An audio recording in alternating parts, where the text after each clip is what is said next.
بسم الله الرحمن الرحيم. النهاردة إن شاء الله هنكمل جزء الكوزموبكس اللي بدأناه في المرات اللي فاتت. Last time اتكلمنا عن ال solar radiation and it's responsible for most skin conditions. Any problem تظهر على السكين ال solar radiation can be a cause for it. يعني ال long exposure لل sun rays ممكن تسبب skin problems كتيرة جدا like aging, appearance of wrinkles, appearance of brown spots and freckles.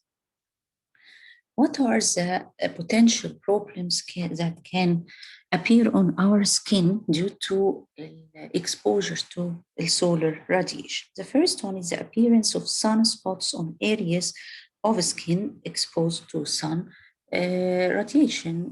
Sunspots like the brown spots you can see on people's face, maybe large spots or freckles like اللي هو النمش اللي هي ال small brown spots بتظهر على الفيس. Appearance of wrinkles, the skin looks saggy, not stretched. Enlargement of face, blood capillaries. Sometimes you can see people with blood vessels appearing on their cheeks. These blood vessels are broken blood vessels and enlarged ones. في الحالة دي بيبقى due to excessive exposure to solar radiation. The most serious problem of extensive exposure to solar radiation is the development of skin tumors, cancers. What's the sunburn? كلنا سمعنا عن sunburn. What's the sunburn? We have 2 degrees of sunburn.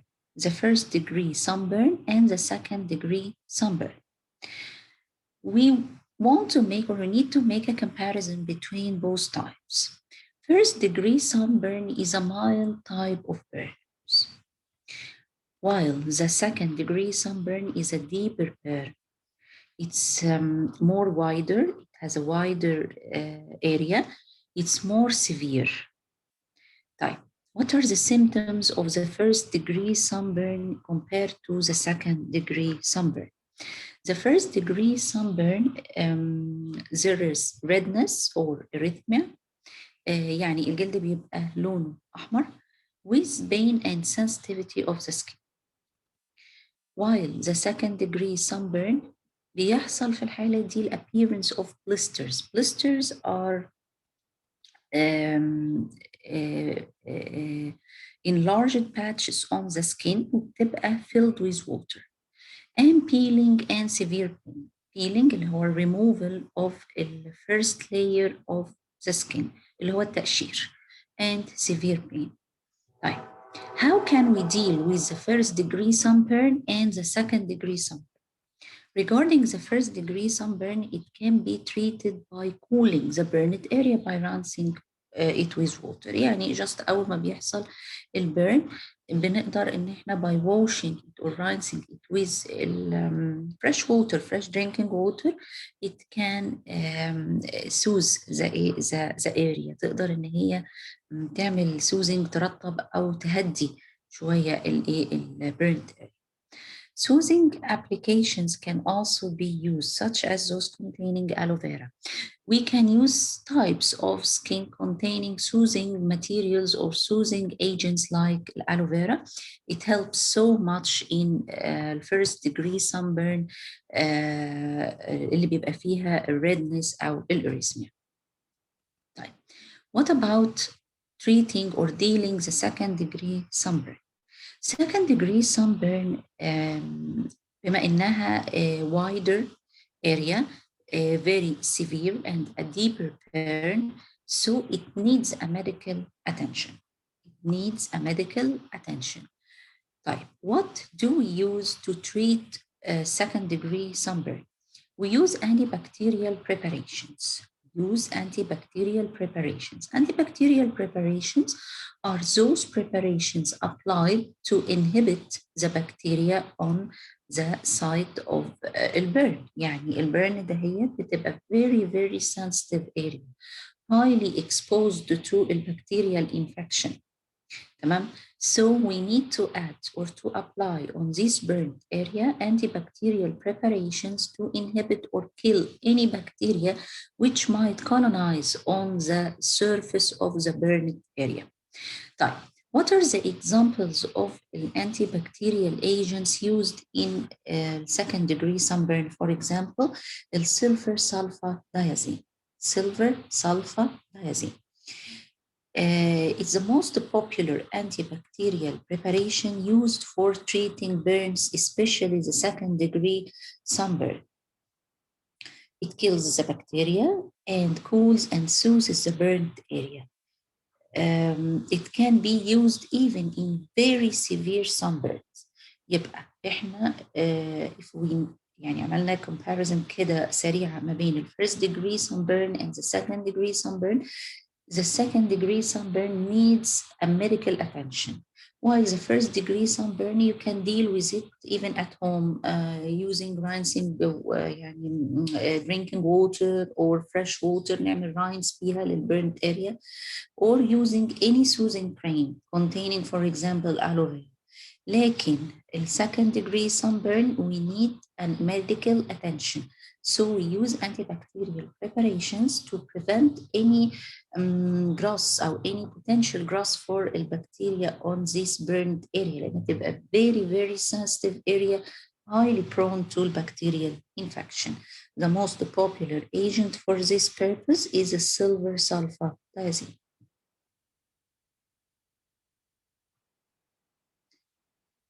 Long-term effects of sun exposure. Skin damage. ايه اللي بيحصل لو احنا اتعرضنا للsun for long periods? Cumulative solar radiation is a direct cause of skin damage. If you are working مثلا your job habits or if you مثلا go to the beach مثلا daily فأنت بتتعرض للcumulative solar radiation. You are exposed to the solar radiation daily or مثلا weekly. يعني أنت عندك cumulative يعني اسمها إيه تراكمية. السولار راديشن اللي بتتعرض لها بتبقى بشكل تراكمي. تمام؟ ممكن maybe due to your job habits, maybe due to your مثلا trainings, practice, outdoor activities بتاعتك expose you to cumulative solar radiation exposure.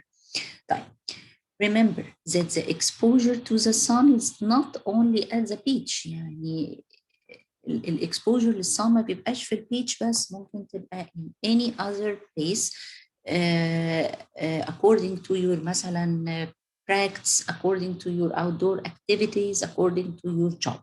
فإحنا مش عايزين نبقى عاملين link ما بين sun exposure and the beach. لا, we can be نقدر إن إحنا نتعرض للصن أو can be exposed to the sun في أي مكان according للظروف اللي بنكون فيها. طيب, long term effects أو sun exposure ده بيبقى عنده effects on the epidermis و effects على الderms. طيب, how does the sun affect our epidermis? The first appearance of wrinkles يعني aging, premature aging, and uneven distribution of البيجمنت. البيجمنتس برضو بيحصل فيها uneven distribution on the skin. طيب, الpigmentation this occurs due to exposure of melanocytes. What are the melanocytes? Are the pigment producing cells. Melanocytes are the pigment producing cells in the epidermis to the sun. So the first effect on the epidermis is the appearance of wrinkles اللي هي بتعمل ايه؟ بتعمل premature aging. تاني حاجة uneven distribution of the pigmentation due to the exposure of our melanocytes, our pigment producing cells found in the epidermis to the sun. فبتعمل enhancing to its job and the production of melanin, which makes these brown spots on our skin واللي بيعمل pigmentation on our skin. طيب. We need to compare between younger people and older people when are exposed to solar radiation. In case of younger people, prolonged exposure results in the formation of freckles. إيه هي الفريكلز؟ freckles اللي هو النمش. Small brown spots on our skin, maybe on our face, on our arms. These are called freckles. Freckles occur in younger people when excessively exposed to sunlight. طيب, what about older people? The prolonged exposure to solar radiation results in the appearance of sunspots which are brown patch. طيب اسمها ايه؟ لينتجنز. اللينتجنز دهيت هي بتبقى عبارة عن wider brown patches لو احنا حبينا to compare it with الفريكلز. يبقى في اليونجر people بيطلع لنا small brown patches، لكن في الأولدر people بيحصل ايه؟ wider brown patches. طيب خلينا نشوف ايه الفرق ما بين two types of pigmentation. هنا اللينتجنز ده هي زي ما انتم شايفين it's a wide brown patch on our skin. What about freckles؟ هو طبعا يعني ده young child. زي ما انتم شايفين very small brown patches تلاقيها كده ايه موجودة جنب بعضيها، دي اللي بنسميها الفريكلز. يبقى هنا في الحالة الأولى دي في ال older people. In the second image دي بتكون في ال younger people. طيب. We took the effect on the epidermis. So what about the effect on the dermis? How does the prolonged exposure to solar radiation affects our our dermis? The first effect is destruction of elastin and collagen fibers. ده يعني المشكلة الرهيبة عند الناس كلها إنه how to preserve our production of elastin and collagen to have our skin looks young, looks اللي هو supple, looks moist، يبقى شكله صغير، لأن loss of elastin and loss of the collagen fibers هو ده بيكون المين كوز اوف الايجينج، اللي هو ظهور بقى الرينكلز والانستريتشد سكين والفاين رينكلز اللي بتخلي السكين looks older than its actual age. خلاص، يبقى ال destruction of elastin and collagen fibers is the main cause of aging of our skin. طيب what happens? The skin loses its elasticity، يعني won't look مثلا soft، مش هتبقى شكله soft، not moist، not supple، لكن هيبقى wrinkled والappearance of fine wrinkles. بنفقد الكونتور، يعني بيبقى عندنا مفيش تايت كونتور كده، بيبقى الكونتور مش واضح حتى خصوصا الفيشيال كونتور and can appear saggy. What's the meaning of saggy? Saggy يعني not stretched، يعني the appearance of the wrinkles on the skin. So we need to preserve our skin from the effect of solar radiation to reduce the appearance of wrinkles and retard the aging of our skin. The second effect on the dermis is the damage of the delicate blood vessels of the skin and the supporting tissues. طبعا any tissue بيبقى enriched with blood vessels. These blood vessels are very delicate، يعني walls بتاعت blood capillaries أو blood vessels ده هي very very thin walls. So any يعني effect هيجي لها من sun will affect it intensively. يبقى blood vessels بيحصل لها ايه؟ become more fragile, more prone for breaking and bleeding following any minor injury. يعني blood vessels دهيت بتبقى ضعيفة جدا خصوصا هي اصلا already هي very thin walled vessels. بعد كمان الاكسبوجر تو الsunlight it become more fragile، بتبقى more fragile more prone ان يحصل لها breaking، تتكسر ويحصل لها يحصل منها bleeding بأي يعني minor stress يجي عليها. طبعا ده بيعمل يعني اللي هو ايه، زي ما تشوفوا بعض الناس كده بيبقى الفيس بتاعها لونه محمر وتحس ان انت شايف البلاد فيسلز باينه على الفيس. دي بقى الحاله دي ان الكابيلاريز اوف ذا فيس may enlarge. تمام. broken blood vessels enlarged blood vessels are broken blood vessels a phenomena known as telangiectasia. تمام. يعني احنا عندنا هنا الفيسلز بتاعه الفيس لما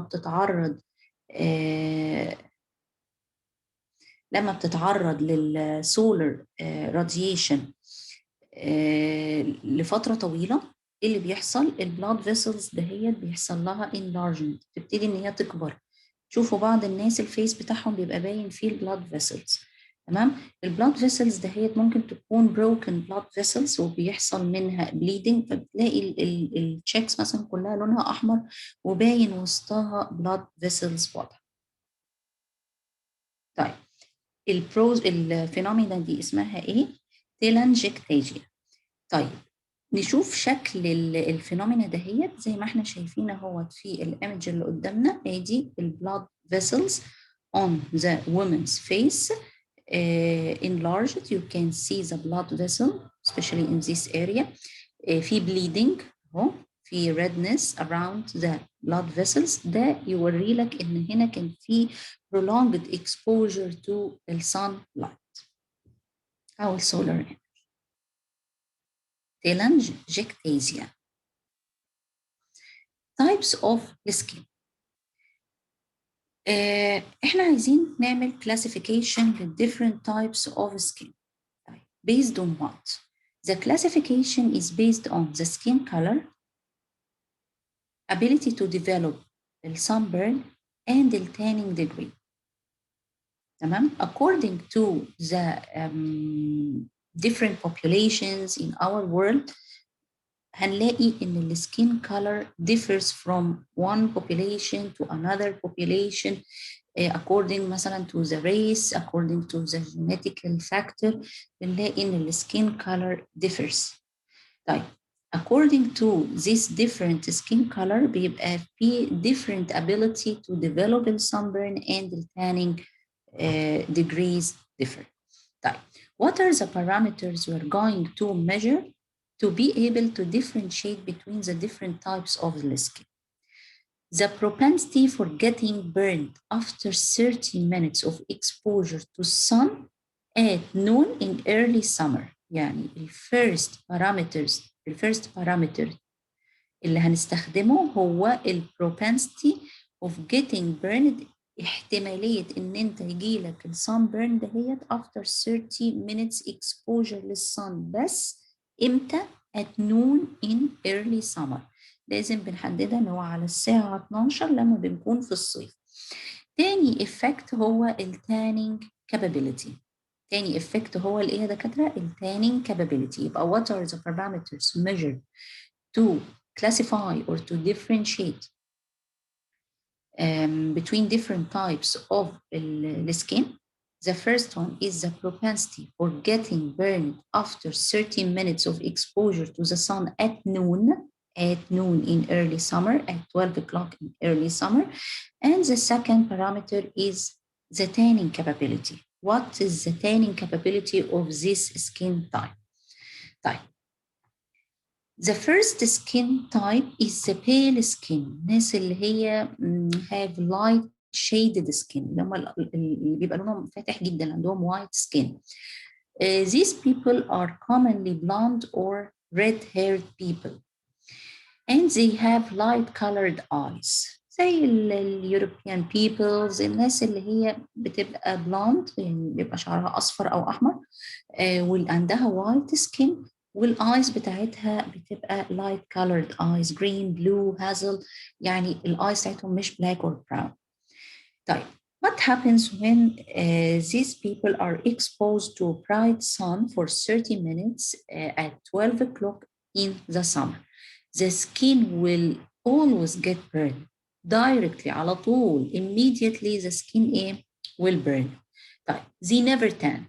They never tan لأن هم عندهم white skin. فالوايت سكين ده الميلانوسايتس فيه ما بتبقاش كتيرة. البروبنسيتي ان هي يحصل لها بيجمنتيشن ما بتكونش قوية.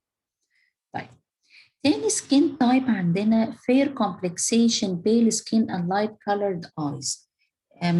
It's a pale skin, but if you compare the skin in this skin type with the first skin type, this skin is not as white as the skin type number one.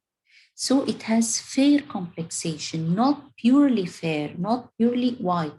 أغمق شوية من السكين type number one. طيب what happens exposed to the sun for about 30 minutes at noon? اللي هيحصل the skin will usually develop redness and sunburn. هيحصل بقى هنا شوية redness وممكن معاها برضو sunburn، بس بيبقى في initial step of redness اللي مش موجودة هنا لأن ده very very pale skin أو very white skin highly sensitive، فبالتالي يعني بيبقى immediately burned. Some of these people may tan. يعني بيبقى فيه شوية ميلانوسايتس ممكن يحصل tanning، بس إمتى؟ After repeated exposure to sunlight. After repeated exposure يعني ما بيبقاش فيه immediate tanning. No، بتبقى after repeated exposure to the sunlight. طيب the third skin type شكله إيه؟ wide spectrum of skin complexations. It's not purely pale skin. No، بيبقى فيه wide spectrum of skin complexation. يعني إيه skin complexation؟ يعني it's not purely pale, it's not purely dark. لا، بيبقى فيه زي ما نقول كده إيه ميكس ما بين اللايت سكين أو الفير سكين وما بين الدارك سكين، بس بيبقى ب different degrees بقى. يعني مين اكتر؟ بنبتدي نطلع من سكين تايب 1 لسكين تايب 6 هنلاقي ان البيجمنت بتزيد في السكين كل ما ما بنعلى بالسكين تايب. يبقى ده wide spectrum of skin complexation ranging from fairly relatively fair to relatively darker shades. يعني بيبقى فيها different complexation ranging from relatively fair to relatively darker shades. What happens after exposure to solar radiation for about 30 minutes? They will immediately tan. ليه؟ Because إحنا في الحالة دي we have darker shades. We have good stock of melanocytes in our skin which tends to form الميلانين pigment، فبالتالي التان بتظهر. Following prolonged exposure to sunlight they may burn. يعني هنلاقي إن by increasing the skin type لما بنزود بقى في السكين تايب جريد أو الليفل بتاع السكين تايب هنلاقي إن tendency to tan increase while the tendency to burn decrease. لكن when we go in the opposite direction from the high skin type grade to the lower skin type grade هنلاقي إن tendency to burn increases while the tendency to tan decreases. The skin type number 4 ده dark complexation. يعني we are moving towards the darker skin, dark hair, brown or black eyes. ده بيبقى most of the population of North Africa. إحنا بقى يعني North Africa بيبقى عندنا darker complexation, dark hair, brown or black eyes في الكاتيجوري ده. What happens after exposure of for solar radiation for 30 minutes? They develop an even tan and will not burn. إحنا البرنينج عندنا ممكن يكون most of the population مش كله طبعا most of the population of North Africa بيبقى التندنسي تو تان أكتر من التندنسي تو بيرن. بل بالعكس السانبرن بتكون رير في النورث أفريكا population. ليه؟ لأن السكين بتاعنا بيكون darker complexation with higher stock of melanocytes with more tendency to tan أكتر من إن هي تكون يحصل لها burning، لأن السكين بتاعنا is not as sensitive as skin type number 1. Skin type number 5 بيبقى dark skin people, very dark people like Indian population.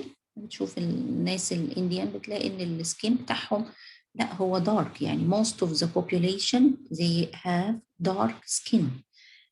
طبعا قلنا لما الداركنس هيزيد dark shade بتزيد يبقى التندنسي to burn بتقل so they rarely get burned، لكن they immediately بيحصل لهم tanning immediately أو readily بيحصل لهم إيه tanning.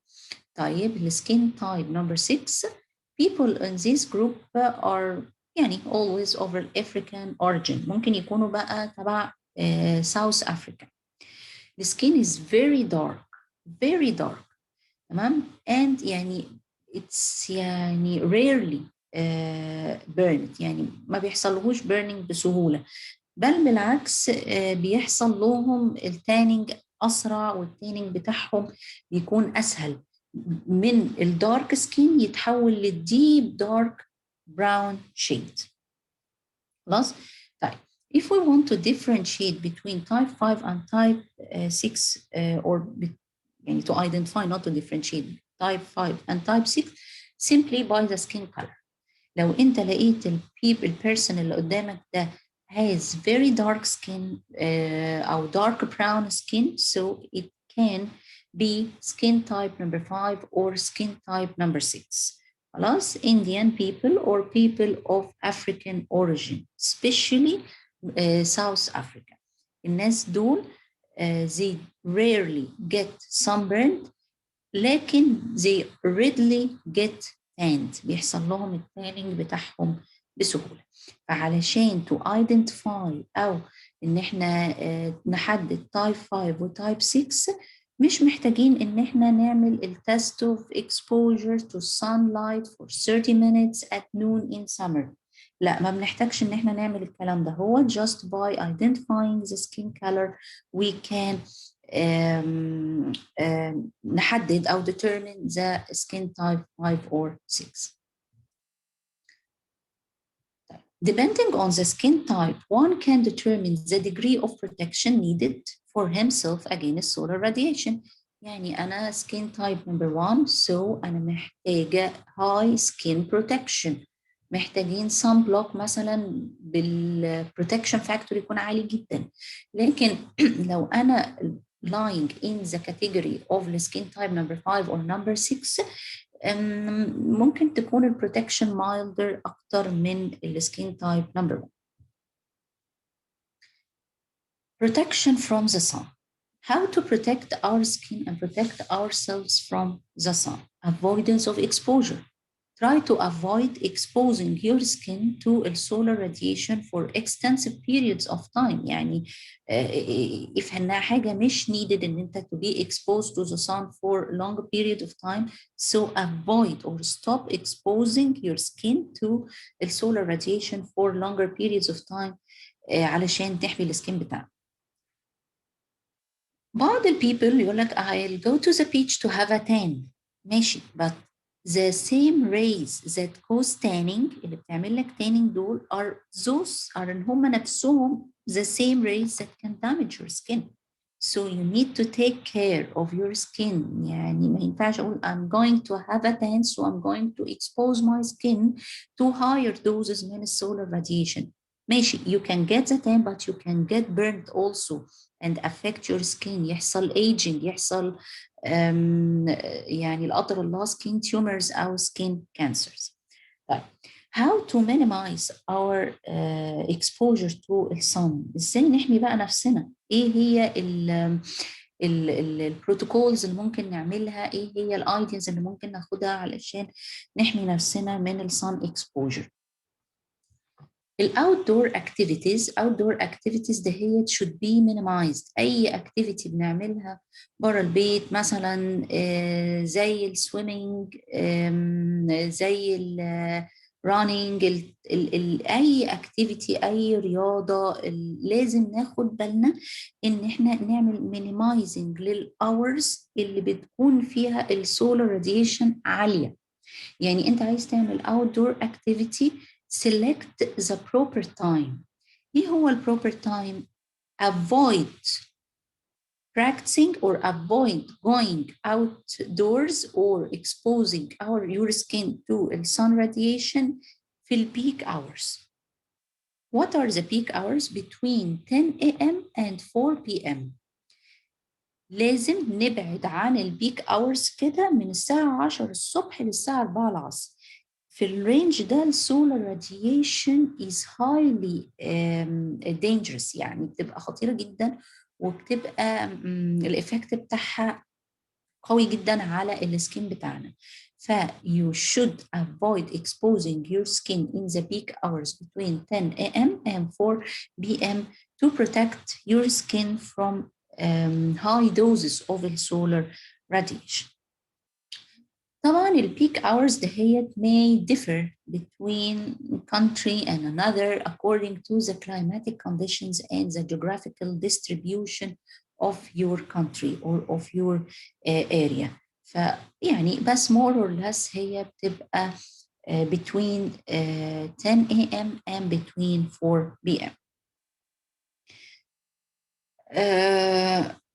في another indicator you can use to determine the peak hours in your area. The UV exposure is less harmful when your own shadow exceeds your height. لما تلاقي ان الشادو بتاعك exceeds your actual height، فبيبقى solar radiation is not harmful at this time. تمام؟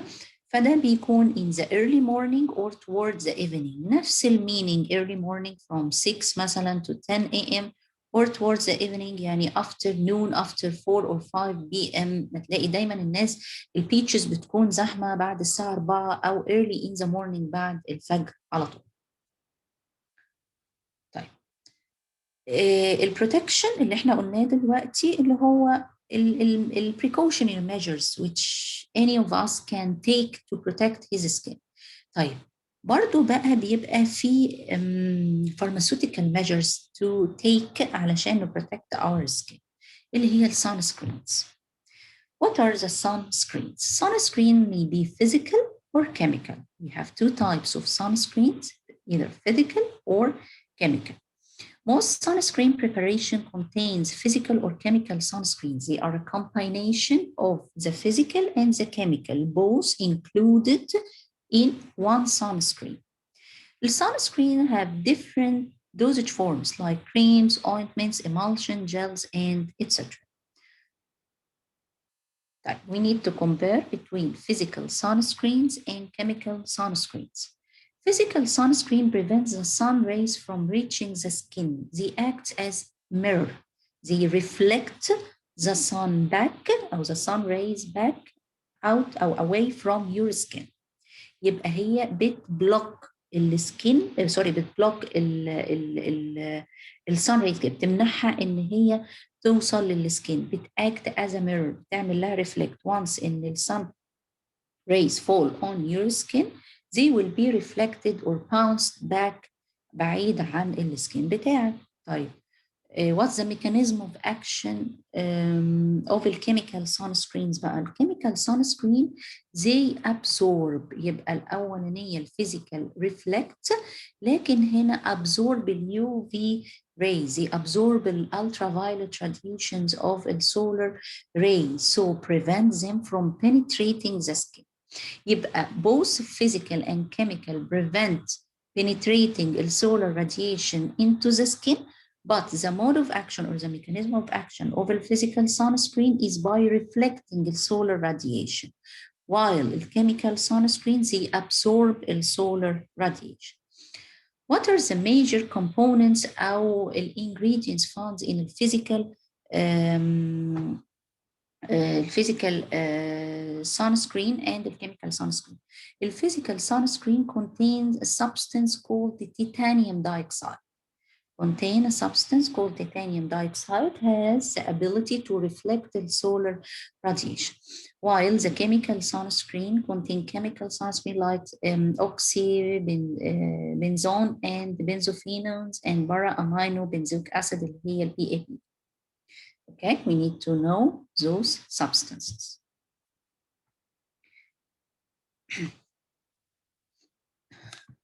Blocking the ultraviolet rays with sunscreens. هنعمل ازاي block? Most chemical sunscreen block about 95% of the ultraviolet B radiation but doesn't block ultraviolet A radiation. يعني الكيميكال بيعملوا blocking دايما او السانسكرينز دايما بتعمل block للultraviolet B radiation which is ال most dangerous او اللي بتأثر اكتر على السكين. الchemical sunscreens of the benzophenone group as well as the physical sunscreen we are يعني talking about a combination between chemical sunscreens and physical ones to have a combinatory sunscreen with efficient or with high يعني protective effect. يعني بنعمل mixing أو combination between الphysical والchemical علشان يبقى عندنا sunscreen blocking properties بتاعته بتكون عالية. طيب an efficient sunscreen should have SPF اللي هو sun protection factor above 15. لما بنعلى فوق ال 15 يبقى انت كده خلاص السانسكرين بتاعك كويس. طبعا كل ما الرقم يبقى اعلى كل ما الsun protection بتكون اكتر. زي ما شايفين before applying the sunscreen and after applying you can spot the difference between the surface of both skins. هنا هتحس ان عليها layer. There is a protective layer on the skin which can reflect or absorb the ultraviolet rays. Combination between what? Between physical and chemical sunscreen to provide the customer with a sunscreen with efficient properties or with efficient sun protection properties. طيب اتكلمنا عن sun protection factor ال SPF. What's the sun protection factor? It's a term given by the FDA, Food and Drug Administration or agency. This measurement allows one to assess the degree of protection from UV rays provided to the skin. يعني as the number of or the grade of the SPF increases, this means that the protection provided to your skin increases meanwhile. تمام؟ يبقى كل ما بنزود الرقم او بنزود الليفل بتاع الاس بي اف وقلنا ان ما ينفعش يبقى اقل من 15. هو above 15 مش هتلاقوا في السوق حاجه اقل من 15. above 15 كل ما بيزيد above ال 15 كل ما معنى كده ان البروتكشن اللي انا باخدها بتكون اعلى. طيب في حاجه اسمها المينيمال اريثميا دوز. It's the minimal amount of radiation that causes reddening of the skin. يعني دي أقل دوز بتاخدها من اليو في من الالترافايولت تبتدي تعمل ريدز. احنا بقى عايزين السانسكرين بتاعنا حتى يمنع المينيمال ريسميا دوز دهيت ان هي توصل للسكين. طبعا المينيمال ريسميا دوز دهيت differs from populations to population تانية, even from one person to another in the same population according بقى to their skin shade, their skin type, genetical factors برضو بتدخل في الموضوع. زي ما انتم شايفين we have different types of sun protection factor, different levels and grades 15, 20, 30 and 40. يعني دايما بنلاقي ان 15 is the least number.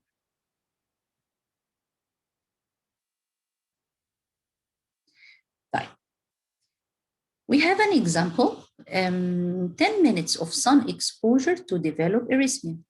exposure to that same strength of sunlight but by using a sun protection أو sunscreen with ال SPF of 15 جريد، يعني الجريد بتاعته 50. احنا عملنا exposure ل untreated skin for 10 minutes وعملنا exposure ل treated skin ب SPF 15.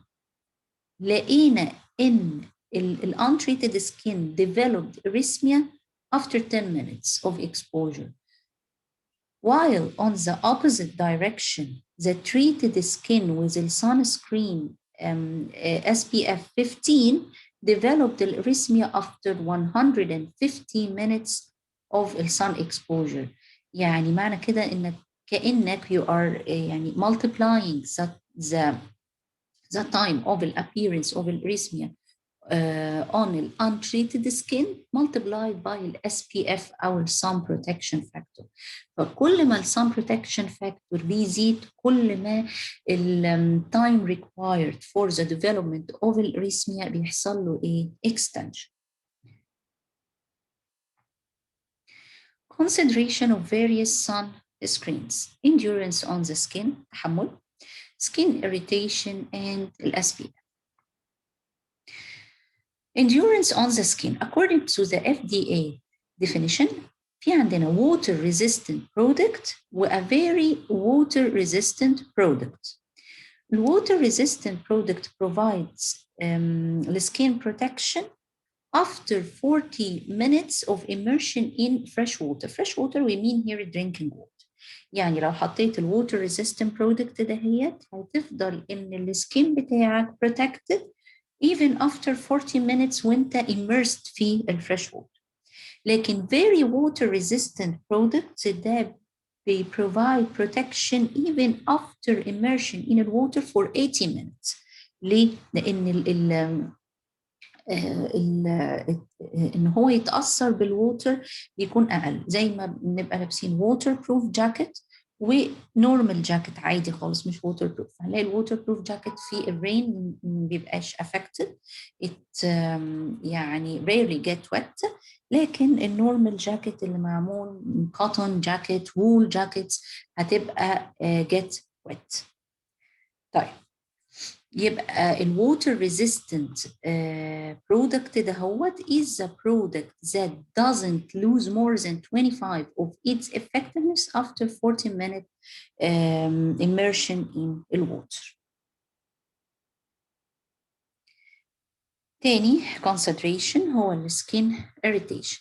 ال skin sensitivity is more problematic with the chemical sunscreens. يعني احنا chemical sunscreens قلنا ان هي very effective. والmore effective sunscreens are composed from a combination between the physical and between the chemical. لكن في بعض السكينز بتبقى highly sensitive, highly affected by the chemical sunscreens. يعني in the past البارا-امينو benzoic acid was used in most sunscreens، لكن اكتشفوا ان هي ممكن تعمل irritation to some types of sensitive skin. So in the recent years عملنا replacement البارا-امينو benzoic acid with الأوكسيبنزون and البنزوفينون لأن هم more safe. They are safer, they are less يعني الإفكت بتاعهم إن هم يعملوا skin irritation بيكون أقل. يعني السكين بيقدر إن هو endure the application of these substances compared to البارا-امينو benzoic acid. لكن الفيزيكال sunscreens they are safe sunscreens, they do not cause any skin irritation. The third consideration is the sun protection factor. We need to know that people with skin type number 1 and number 2 and people at high risk of skin tumors لازم يستعملوا sunscreen with the SPF more than 30. لازم ما ينفعش you shouldn't be exposed to sunlight without applying a sunscreen. Okay, the recommended SPF depends on not only on the people's skin type but على length of time. يعني السان سكرين ده هو مش هنعمل له ابلكيشن بس في تايب 1 وتايب 2 اللي هم highly prone to get burned أو highly prone to the development of the skin tumors because they have skin or high skin sensitivity. No, even people with higher skin type grades or levels should apply sunscreen إمتى when they know that they are going to be exposed to the sunlight for longer period of time as يعني مش زي اليوجوال اللي هم بيعملوه. يعني مثلا احنا كده كايجيبشنز احنا يعني السكين بتاعنا مش يعني مش بيل قوي او مش وايت قوي، بس when we go to the beach بنعمل ايه؟ كلنا بيبقى معانا السان سكرين لان احنا we are intending to expose our skin to the sun for longer periods of time. So we need to protect our skin. A sunscreen قلنا اللي هو بيكون effective when it provide the protection for our skin. To get this protection ال SPF should be 15 or more. طيب لما بنعلى بقى فوق ال 15 اللي بيحصل sunscreen of SPF 15 blocks 93% of ال UVB لكن ال 30 blocks 97% of ال UVB. I know ان ال difference is not that much, but in ال above 30 or ال above is very very important for people with skin type number 1 or others who are at high risk or highly prone ان هم يحصل لهم tumors او cancers. زي ما شايفين لو عندنا 100 photons في ال 3 cases لو no sunscreen ال 100 photons will penetrate your skin. تمام. ال SPF 15 only 7 photons will enter اما ال 30 only 3 photons will enter. ماشي؟ Okay. Recently, there has been an increasing tendency to recommend higher SPF فوق بقى 30 في حالة ال very very sensitive skin. طيب إيه degree of protection offered by sunscreens with the SPF more than 30؟ هل في significant difference between 30 for example and 40؟ هم لقوا إن increasing ال SPF من 30 لل 40 بيزود ال protection by less than 1%. بس this يعني small protection provided by an increase in the SPF can be highly significant with some types of the skin, especially skin number 1 or 2, and those people who are liable or at high risk to develop the skin tumors and the skin cancer. Following the sunscreen application, a gradual decrease in its effectiveness may occur. يعني ممكن بعد ما نحطه هو خلاص مش هيبقى forever protecting our skin، لا بيحصل by time loss for its effectiveness or for its activity, maybe due to swimming, sweating, washing, أو even يعني after long exposure to the sun, disintegration to the layer of the sunscreen applied on your skin may occur. How to use a sunscreen? لازم to apply the sunscreen to all exposed areas of the skin. Face, ears, neck, upper chest, backs of the hands, and if necessary on the bald areas of the head. Yeah. Even areas of the head with no hair, you need to apply the sunscreen عليها. Okay? The accepted recommendation is to apply sunscreen.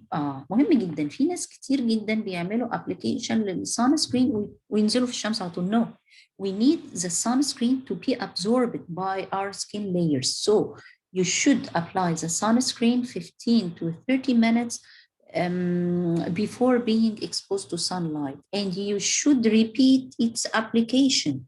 يعني مش اللي هو خلاص حطيته مرة وخلصت، لا. You should repeat its application, for example, every 2 or 3 hours. A water-resistant sunscreen should be reapplied every 3 or 4 hours, water-resistant. لكن the sunscreen which is less water-resistant should be reapplied more frequently, maybe every like 1 hour or 2 hours, especially after being immersed in water or swimming or doing physical exercises which causes sweating. This sweating بيخلّي الsunscreen to be lost on our skin وبيقلل الprotection provided by it. إحنا كده خلّصنا المحاضرة بتاعة النهارده، إن شاء الله نكمّل في المحاضرة اللي جاية. شكرًا ليكم يا دكاترة.